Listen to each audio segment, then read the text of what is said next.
And many of the critics of Islam, they quote the famous verse of the Quran of Surah Tawbah chapter 9 verse number 5, which says, wherever you find a kafir, you kill him. And Arun Shuri in his book The World of Fatwas quotes the same verse, and he gives the reference. Quran says in Surah Tawbah chapter 9 verse number 5, wherever you find the kafir, into bracket, he says Hindu, you kill him. And when you open the Quran, Surah Tawbah chapter 9 verse number 5, and you read the translation, the Quran does say, wherever you find the unbeliever, kafir, kill him. But it is out of context. To understand the context, you start from verse number 1 of Surah Tawbah chapter 9. There was a peace treaty between the Muslims and the mushriks of Makkah. This peace treaty was unilaterally broken by the mushriks of Makkah. By the time Allah subhanahu wa ta'ala reaches verse number 5, he is giving an ultimatum to the mushriks of Makkah. Put things straight in 4 months' time, otherwise a declaration of war. And in the battlefield, when the enemy come, when they come to kill you, when they come to attack you, in the battlefield, when the unbelievers come, then kill them. Don't get scared, kill them. And wait for them in every stratagem of war. This is a verse of the Quran talking about the battlefield. When the enemies break the contract and when they come in the battlefield to fight you, don't get scared, fight them back. And this is normal. Any army general, to boost the morale of his soldiers, he will not say run away. He will say when the enemies come, you fight them. That is what the Quran says. It is a verse in the battlefield. It's taken out of context. And Arun Shuri, after quoting verse number 5, he jumps to verse number 7. You know why? Verse number 6 has the answer to his sickness. Surah Tawbah chapter number 9 verse number 6 says, if the unbelievers, if the enemies, if the kafir, if they want peace, if they want asylum, don't just give it to them, escort them to a place of security. If the enemy, if the unbelievers, if they want asylum, if they want peace, don't just give it to them, escort them to a place of security so that they may hear the word of Allah. Today, which army general will say this? Maximum we will tell his soldiers, if the enemy want peace, let them go. Here Quran said, don't let them go. Escort them to a place of security. And almost all the verses of the Quran, whenever it talks about fighting in the battlefield, the next verse says, peace is better. Whichever verse you pick up of the Quran, when it talks about fighting in the battlefield against the enemy, immediately next verse says, peace is better. Even this verse says, if the enemy want peace, give it to them. And the Quran is very explicit. The verse which was recited by the Qari in the beginning of the program, Surah Ma'idah chapter 5 verse number 32 says that if anyone kills any other human being, unless it be for murder or for spreading corruption in the land, it is as though he has killed the whole of humanity. And if anyone saves any human being, it is as though he has saved the whole nation. Here the Quran says, if any human being kills any other human being, whether Muslim or non-Muslim, any human being kills any other human being, whether Muslim or non-Muslim, unless it be for corruption, for spreading corruption, or for murder, it is as though he has killed the whole of humanity. And if anyone saves any human being, whether Muslim or non-Muslim, it is as though he has saved the whole of humanity.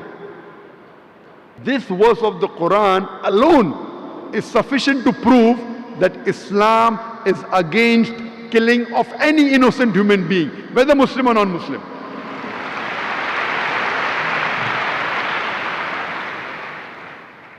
There is no other scripture in the world which says this, that if you kill one human being, you have killed the whole of humanity, and if you save one human being, you have saved the whole of humanity. Islam is so clear and explicit. Killing of any innocent human being is totally prohibited. And I remember in Bombay in 2006, I gave a talk on, is terrorism a Muslim monopoly? That's a different subject altogether.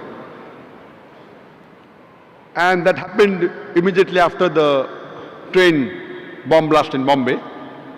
And the situation in Bombay was tense. Here the police is telling me that why don't you give a talk to explain to the Muslims? And the Muslims are telling me, why don't you give a talk to the police to explain? You know, so I'm on the edge of a sword now.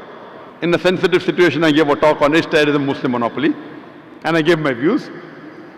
And during question and answer time, there was a Hindu who came and told that if I was a Muslim, you know, thousands of Muslims were killed in Gujarat, thousands of Muslim women were raped, and later on there was a bomb blast that takes place in Bombay. More than 180 people are killed, and it was in the newspaper that Muslims are behind this bomb blast. So during question and answer time, this Hindu gets up and says that if I was in the place of the Muslim, and if thousands of Muslims were killed and thousands of women were raped, I would have done the same thing. I would have done the bomb blast in Bombay. And everyone clapped. I told him that what you're behaving is like a normal human being. It's a reaction. Thousands of Muslims are killed, and if thousands of Muslim women are raped. But I cannot do that. I, being a Muslim, I cannot do that because my Quran, the last and final commandment in the Quran, does not permit me to kill any innocent human being. If some Hindus have done in Gujarat, it does not permit me to kill the other Hindus in Bombay. It is prohibited in Islam. Just because some Hindus did some mistake in Gujarat, I cannot harm the Hindus of Bombay. If you catch the Hindu in Gujarat who has done the mistake, give him to the law, give him punishment, I'm for it. But you cannot take revenge by killing Hindus in Bombay. It's not allowed in Islam. Imagine the innocent Hindu who's been harmed, his family forever would become enemies of Islam. Killing any innocent human being is prohibited in Islam. And one more example, that when I was in UK, or when I was allowed to go to UK, I gave a talk on same topic, Islamic viewpoint on terrorism and jihad. A young boy after my lecture said, Nare Takbir, Allahu Akbar. And then he said, death to George Bush, death to George Bush. I give such a good lecture. Now this young Muslim, on my full lecture, you know, Hindi mein bolte pani pher diya. Means he has ruined my full lecture. Everyone is clapping and he gets up, death to George Bush. And everyone clapped. Then I told him that if you read the seerah of the Prophet Muhammad Sallallahu Alaihi Wasallam, Muhammad Sallallahu Alaihi Wasallam, he prayed to Allah Subhanahu Wa Ta'ala that there were two staunch enemies of Islam. Both their names were Umar. So a prophet prayed to Allah Subhanahu Wa Ta'ala that at least give hidayah to one Umar. And Allah gave hidayah to Umar bin Khattab. May Allah be pleased with him, who became the staunchest supporter of Islam. So I pray to Allah that give hidayah to George Bush.